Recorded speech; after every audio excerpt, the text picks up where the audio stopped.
ప్రియులరా, నహూము గ్రంథాన్ని మనం ధ్యానం చేసుకోవాలని ఆలోచన కలిగి ఉన్నాం. నహూము గ్రంథం 1వ అధ్యాయం 1, 2, 3, 4, 5, 6 వచ్చిన 7 వచ్చిన చదువుతున్నాం.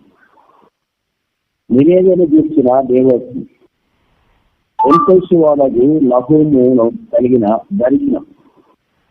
వివరించిన గ్రంథం. యెహోవా రోషము గలవాడై ప్రతీకారము చేయవాడు. యెహోవా ప్రతీకారం చేయును. ఆయన మహోగ్రత గలవాడు. యెహోవా తన శత్రువులకు ప్రతీకారం చేయి.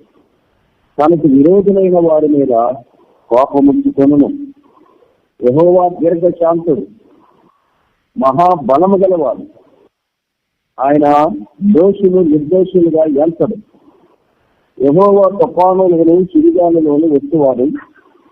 మేఘము ఆయనకు పాదధూళిగా ఉన్నది. ఆయన సముద్రమును గద్దించి ఆరిపోజేయును. నదులన్నిటినీ ఆయన ఎండిపోజేయును. బాషానును కర్మేలు వాడిపోను. లెబనోను పుష్పం వాడిపోను. ఆయనకు భయపడి పర్వతములు కంపించను. కొండలు కరిగిపోవును. ఆయన ఎదుట భూమి కంపించను. లోకమును అందరి నివాసులందరూ వణుకుదురు. ఆయన ఉగ్రత సహించగలవాడెవడు? ఆయన కోపం ఎదుట నిలువగలవాడెవడు? ఆయన కోపం అగ్ని వలె పారును. ఆయన కొండలను కొత్తగా అవి బద్దలుగు. యెహోవా ఉత్తముడు. శ్రమదినమందు ఆయన ఆశ్రయ దుర్గం. తన యందు నంది కూర్చు వారిని ఆయన ఎరుగును. చిన్న ప్రార్థన. మహోన్నతుడైన తండ్రి, మా రక్షణకర్త, నీకు స్తోత్రము. నీ శ్రీ కుమారుని యొక్క నామములో మమ్మల్ని రక్షించుకొని ఈ సరిగ్గా మమ్మల్ని ఇంతవరకు నడిపిస్తామని స్థితిస్తూ ఉన్నాం. చదువుకున్న మాటలు జ్ఞాపకం చేసుకునండి. నేను కాదు, మీరు మాట్లాడితే మాకు లేదు. మీరు మాతో మాట్లాడి మమ్మల్ని సరిదిద్ది సవరించి గుర్తపరచుటకు సహాయం చేయండి. యేసు క్రీస్తు నామమున వేడుకొని ప్రార్థన చేస్తున్నాము తండ్రి, ఆమేన్. ప్రియమైన వారులారా, మనం చదువుతున్నటువంటి భాగములు 7 వచనాల్లో మనకు అర్థమవుతుంది దేవుని యొక్క తీర్పు. నహూము గ్రంథము 1వ అధ్యాయం అంతా దేవుని తీర్పుతో ఉన్నది. నినేవే పట్టణస్థుల దోషము బహు ఘోరముగా ఉంది. ఎప్పుడు యోనాకారముల వారు ఇశ్రాయేలు మీద పలుమార్లు దండెత్తి వాటిని ఇబ్బంది పెట్టి హింసించి కొందరు తీసుకుని వెళ్తూ ఉండగా దేవుడు నినేవే వారికి సువార్త ప్రకటించమని యోనాతో చెప్పినప్పుడు యోనా వారికి భయపడి ఇశ్రాయేలు ప్రజల్ని విడిచిపెట్టి పారిపోతున్న దినాలలో దేవుడు యోనాను శ్రమ కలిగించి తుఫాను కలిగించి యోనాను బయటికి తీసుకుని వచ్చి మరొకసారి 3వ అధ్యాయంలో యోనా గ్రంథంలో సువార్త ప్రకటించగా 120,000 పైబడిన ప్రజలు రక్షణ పొందారు. ప్రభు వైపు తిరిగారు. రాజు సైతము ఉపవాసం నుండి దిగ్గిపోసుకొని దేవుని స్థలంలో పశ్చాత్తాపడి వారు సాగిలు పడి మోరమంతు పొంది ప్రభువుని అంగీకరిస్తున్నట్లుగా యోనా గ్రంథంలో మనం చూడగలం. అయితే ప్రియులారా, నినేవే ప్రజలు 100 సంవత్సరాలు ప్రభువుతో సహవాసం చేశారు. 100 సంవత్సరాలు ప్రభువుతో సహవాసం చేశారు. ప్రభువుకి ఆరాధించారు. ప్రభువుతో ప్రార్థించారు. ప్రభువుని ఎరిగిన వారై ఉన్నారు. 100 సంవత్సరాల తరువాత ఆ నినేవే రాజు మరణించిన తరువాత వారు ఎరిగిరిగిన వారుగా ఉన్నారు. దేవుని మర్చిపోయారు, విడిచిపెట్టారు, విసర్జించారు. వారి దేవతల వైపు తిరిగారు. వారి హృదయాలు పూర్తిగా శరీర సంబంధంగాను వారు ఆలోచన కలిగి పాపములో పడిపోయిన ప్రజలను బట్టి దేవుడైన యెహోవా నహూమును ప్రేరేపించి ప్రవక్తగా పంపి వారికి చెప్తున్న ప్రకటన ప్రత్యేకించబడినటువంటి ప్రవచనం ఈ నినేవే గూర్చిన సంగతి నహూము గ్రంథం ఉదయకాలం పూర్తిగతం. అప్పుడు నహూము ప్రకటన చేస్తున్నాడు, ప్రవచిస్తూ ఉన్నాడు. దేవుడు మన దేవుడు రోషము కలిగిన దేవుడు. మీరు ఆయన్ని మీరు రుచి చూసి ఎరిగిస్తారు కదా. మీరు తెలుసుకొచ్చారు కదా, ఎందుకు వెనుదిరిగారు, మరలా పాపములో పడిపోయారు. ఆయనంత రోషము గలవాడో, ఎంత కోపము గలవాడో మీకు తెలీదా అని హెచ్చరిక చేస్తూ ఆయన కోపమును, రోషమును, ఆయన ఉగ్రతను, ఆయన గుణలక్షణాలను గురించి వారికి ప్రవశిస్తున్న సమయం ఇది.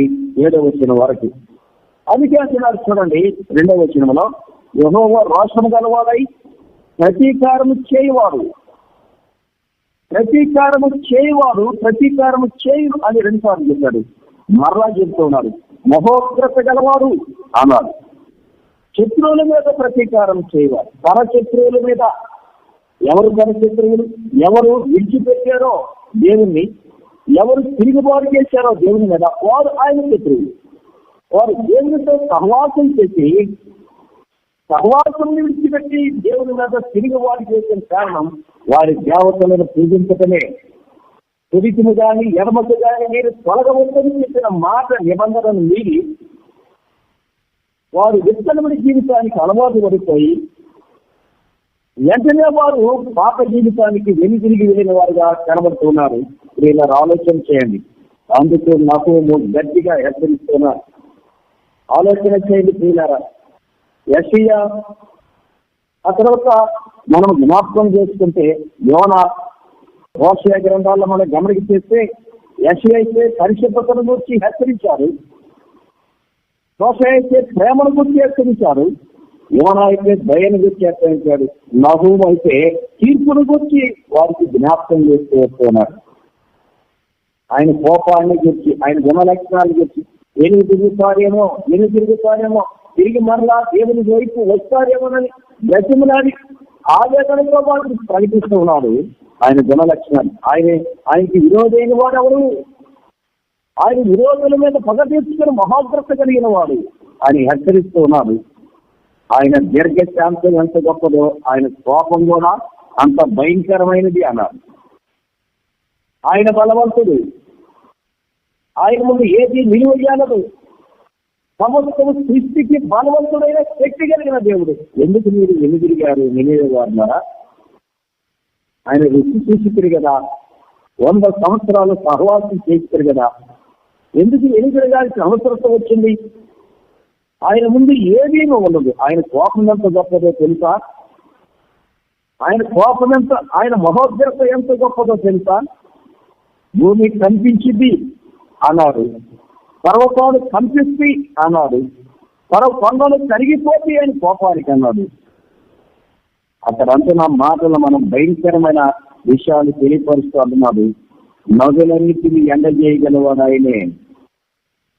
లెబనోను పుష్పంలో వాడిపోవునట్లా మీరు వాడిపోవద్దు. నిన్నేదే ప్రజలారా, ఇప్పుడైనాను నా మాటని దేవుని వైపు తిరుగుడు అని వారిని హెచ్చరిస్తున్న సమయం. ఆయన కోపం ముందు ఎవరు నిలించగలరు?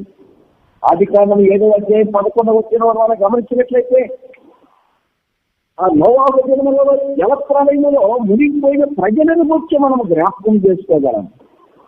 ఎంత ఎంత భయంకరమైన. నోవాహు చెప్తూనే వచ్చారు, నోవాహు ప్రజలు చెప్తూనే వస్తూ ఉన్నారు. జలప్రళయం ఉంది, వాడ నిర్మాణం చేయమని దేవుడు నాతో చెప్తూ ఉన్నారు. నిర్మాణమైంది. రండి వాడలోనికి జలప్రళయం తప్పించుకోవటంటే ఒక్కరు కూడా నోవాహు వైపు తిరిగిన వారు కాదు. నోవాహుని కేలర చేసిన వారు ఏమైనా దేవుని మాట ఏమేకుండా ఏమి జరిగిన ప్రజలు కాదు, తిరిగిబాటు తెలిసిన ప్రజలుగా ఉన్నారు. సర్వ సృష్టి యొక్క దేవుని మాట వెనుక వారు వాడలోనికి రాక 40 దినాలు రాత్రి మొదలు జల ప్రళయంలో మునిగిపోతుండగా, పాతాల నుంచి ఈకల దాకా వర్షంలో నీటిలో మునిగిపోతూ కేకలు వేసి మరణించిన ప్రజలే ఉన్నారు. దేవుని కోపం ఎంత భయంకరమైనది! దేవుని కోపం ఎంత భయంకరమైనది! ఆయన ఉద్వేగం ఎంత భయంకరమైనది! ఒకే ఒక కుటుంబం దేవుని వైపు ఉన్న 8 మంది తప్ప మిగతా వారందరూ నీతిలో సమాధి చేయగలరు. ఆలోచన కలిగి ఉండాలి. సదోమ గోమొర్రా ప్రజలు ఆదికాండం 13 అధ్యాయాలు మనం జ్ఞాపకం చేసుకుంటే వారి సొదొమ గొమొర్రా ప్రజలు ఎంత మాత్రము ఎనుదిరిగిన వారుగా లేరు. వారు దృష్టిలో ఘోరమైన పాపం చేసిన వారుగా ఉన్నారు. 13వ వచనం మనం గమనిస్తే 13వ అధ్యాయం 13వ వచనం ఆదికాండం, సొదొమ మనుషులు దుష్టులను యెహోవా దృష్టికి బహు పాపులనై ఉండిరి అన్నాడు. ఎంత ఘోరమైన పాపులు, వినదీగిన దుష్టత్వం, శరీర సుఖమును కోరుతున్న ప్రజలు, లోటు మీద తిరుగుబాటు చేసి దోషలతో పాపం చేయడానికి ఇష్టపడలేదు. దేవుని ప్రజలతో పాపం చేయడానికి ఇష్టపడిన ప్రజలు. సదోమ పాపం నాశనం చేయడానికి దేవుడు ఇష్టపడ్డాడు. అగ్ని గంధకములలో శూన్యమైపోయిన ప్రజలు. వారి ఆస్తులు, వారి శరీరాలు, వారి బిడ్డలు ఏమీ మిగలలేదు. ఎన్ని తిరిగిన లోపు భార్యలు దుస్తంభమైపోయింది. ఏమైనా ప్రజలారా, ఓ నినేవే ప్రజలారా, ఓ ఇశ్రాయేలు ప్రజలారా, ఓ సొదొమ గొమొర్రా ప్రజలారా, దేవుని కోపం ఉగ్రత ఎంత భయంకర. ఆయన కోపం ముందు ఎవరు నిలవగలడు?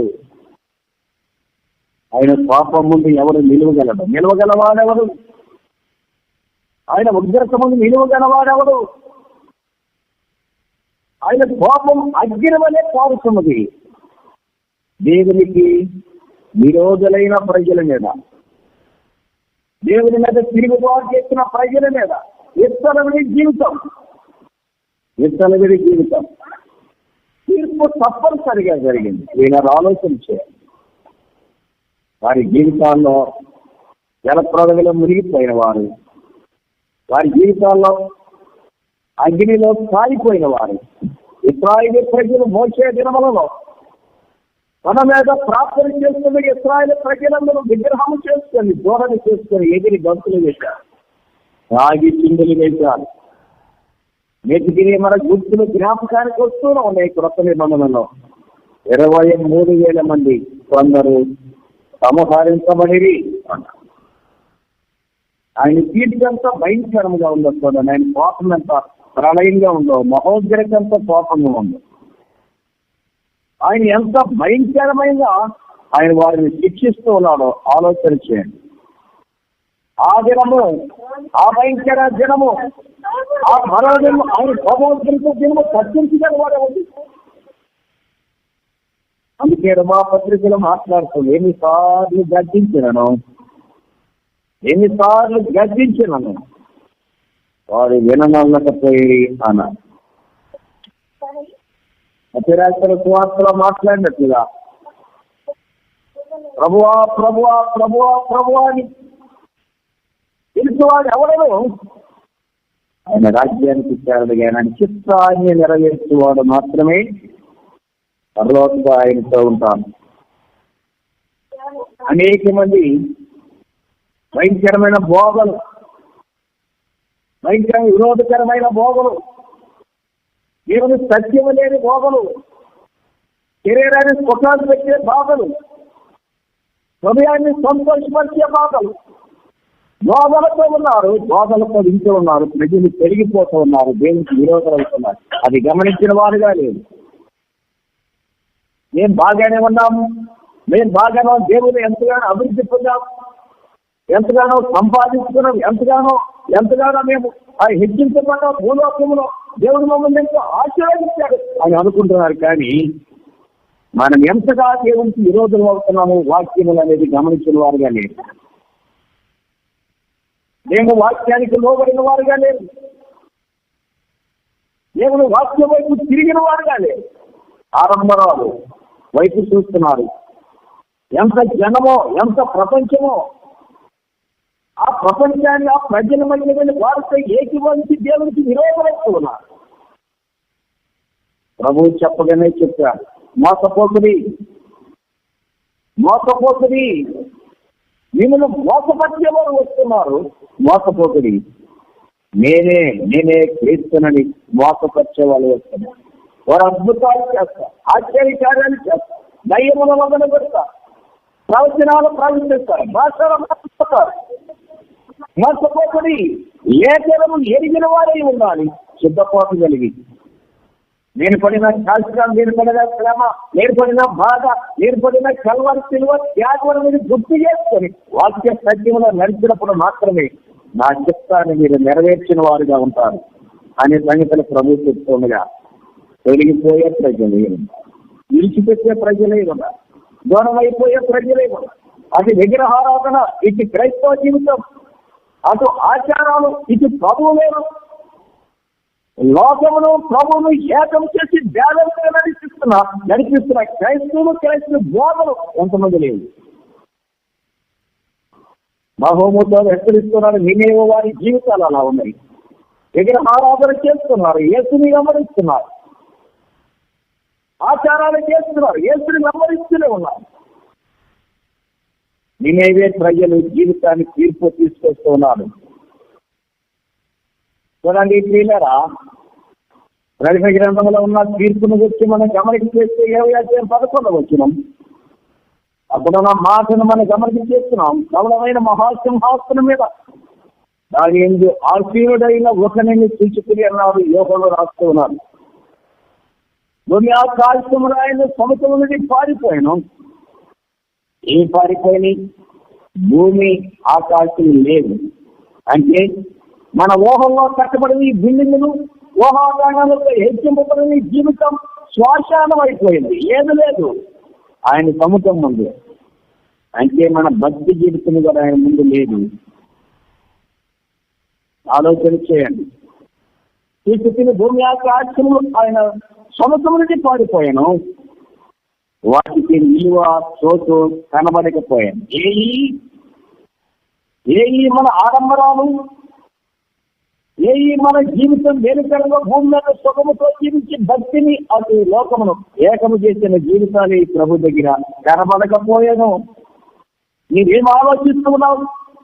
యేసు క్రీస్తును నమ్మినక మంచి ఉద్యోగం వచ్చిన ఆచారాలు మానకుండా కులాచారాలు ఉంటుందని అన్నారు. ఆలోచన చేయి. ఏమీ కనబడవు.